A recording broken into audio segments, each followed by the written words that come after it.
Students, whatever homework is given to you, you have to submit it on the very next day between 8 am to 1 pm to the given WhatsApp number, and it is compulsory to submit your homework as your attendance will be marked on the basis of your submission. Today we will start chapter number 5, Natural Disaster. In this chapter, we will learn about what is natural disaster, earthquake, tsunami and tidal waves, volcano and drought. The word natural disaster means the natural calamity that occurs due to various natural reasons and results in loss of life, damage of property, infrastructure and environment, and the social and economic disruption. What is natural disaster? A natural disaster is a sudden and terrible event in nature that usually result in serious damage and many deaths. The earthquake, volcano, tsunami, tidal waves and drought are some of the worst natural disaster. Natural disaster nature में होने वाली events है जो अचानक और भयानक होती है, जिससे बहुत सारी डेथ हो जाती है, बहुत सारी प्रॉपर्टी डैमेज हो जाती है। ये सब नेचुरल डिज़ास्टर में कहलाते हैं, जैसे earthquake, volcano, tsunami, tidal waves, drought, ये सब natural disaster हैं. Earthquake is the sudden shaking of the plates of the Earth's crust for a short while. It may be minor or major.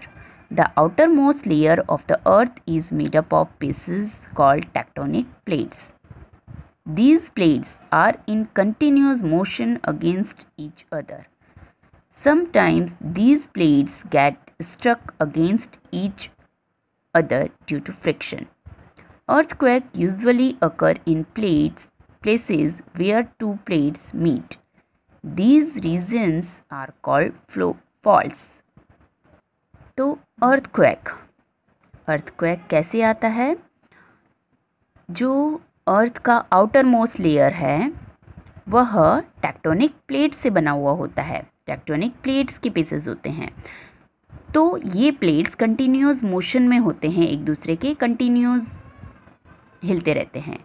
तो sometimes ये जो plate हैं वह एक दूसरे के करीब आ जाते हैं और एक दूसरे को टकरा जाते हैं फ्रिक्शन के कारण, तो जिससे अर्थक्वेक आता है. तो जब अर्थक्वेक आता है तो कभी कभी ये माइनर भी हो जाता है और कभी ये मेजर भी हो जाता है. ये एकदम अचानक sudden shaking of the plates है, मतलब प्लेट्स के एकदम अचानक टकरा जाने से ये अर्थक्वेक आता है अर्थ क्रस्ट पर थोड़ी देर के लिए. तो जब ये प्लेट्स एक दूसरे से टकरा जाते हैं जिस रीजन में, तो उस रीजन को, उस क्षेत्र को हम फॉल्स कहते हैं. When forces deep in the earth push the rigid crust very hard, the rocks can no longer take the strain. They rupture and release in a massive burst of energy. जब अर्थ पर deep में जो hard परत है को बहुत मुश्किल से धकेलती हैं, तो वह सह नहीं सकते हैं, तो वह एनर्जी के बड़े पैमाने पर टूटने लग जाते हैं. This causes shock waves to travel on the surface of Earth, resulting in widespread destruction. These are called seismic waves. After the first big quake, smaller quake or tremors may occur. These are called aftershocks. The earthquake can be measured by an instrument called seismograph and by a scale known as Richter's scale. तो अर्थ के surface में जो shocks लगते हैं, means झटके लगते हैं, वह ट्रैवल करते रहते हैं और उसके कारण बहुत सारे डिस्ट्रक्शन हो जाता है, नुकसान हो जाता है उस वेव्स से, तो उसको सिस्मिक वेव कहते हैं। और बहुत बड़ा जब अर्थक्वेक हो जाता है तब छोटे छोटे झटके आने लगते हैं उसके बाद, तो वह कहलाते हैं after shocks.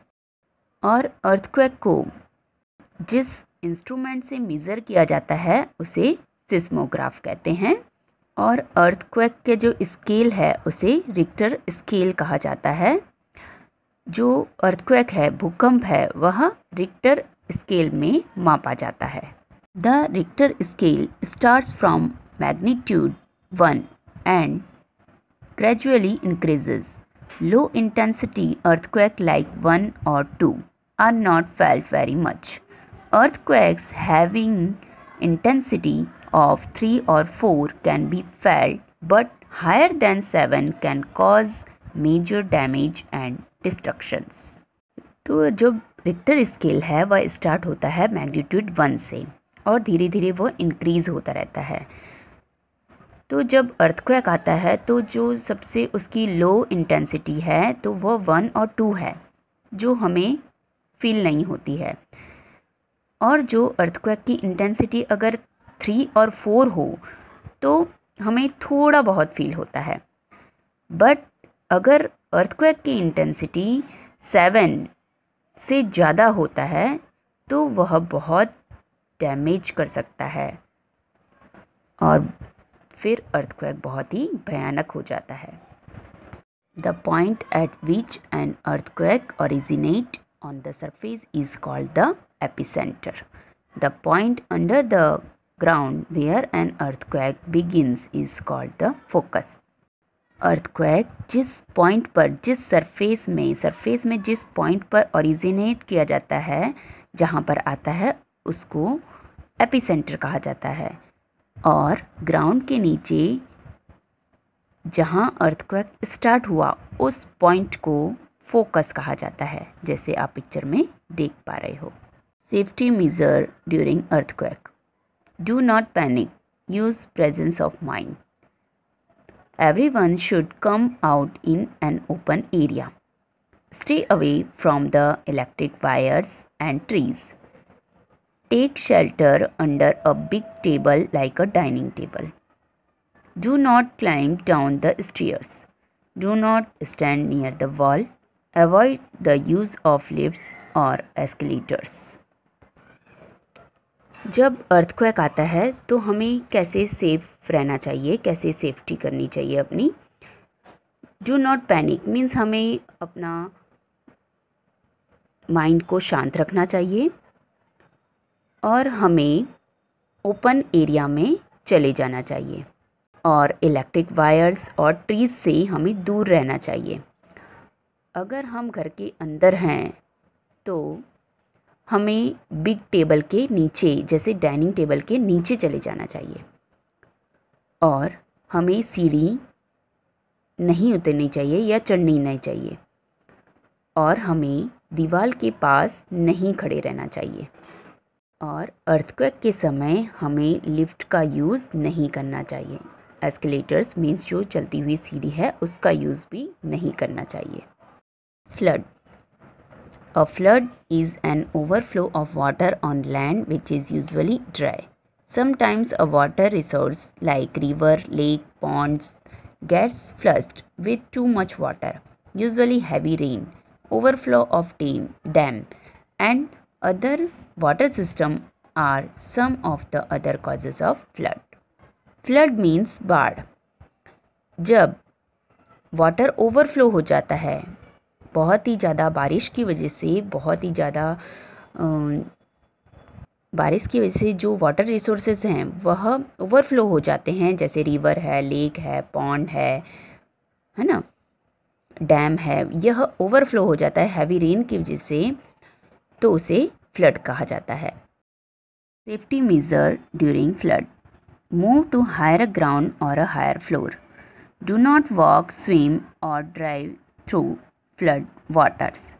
Stay off bridges over fast moving water. If your vehicle is trapped, then stay inside. If water is rising inside the vehicle, then seek refuge on the roof.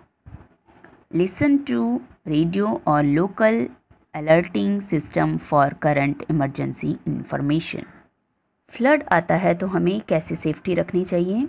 तो हमें हायर ग्राउंड पर, जहाँ पर higher floor होता है, ऊंचाई पर चले जाना चाहिए और हमें जहाँ फ्लड वाटर है वहाँ पर वॉक नहीं करना चाहिए, स्विम नहीं करना चाहिए। और जहाँ जो ब्रिज में फास्ट मूविंग वाटर आ रहा है, वाटर बहुत तेज़ी से आ रहा है, वहाँ से दूर चले जाना चाहिए, वहाँ नहीं जाना चाहिए। और अगर हम व्हीकल में हैं तो हमें अंदर ही रहना चाहिए। अगर वाटर ज़्यादा आ रहा है तो हमें उसके रूफ़ पे चले जाना चाहिए, व्हीकल के रूफ़ पर, छत पर। और हमें हमेशा रेडियो या जो अलर्टिंग सिस्टम है, टेलीविज़न है, इमरजेंसीज इंफॉर्मेशन है, वो हमेशा सुनते रहना चाहिए।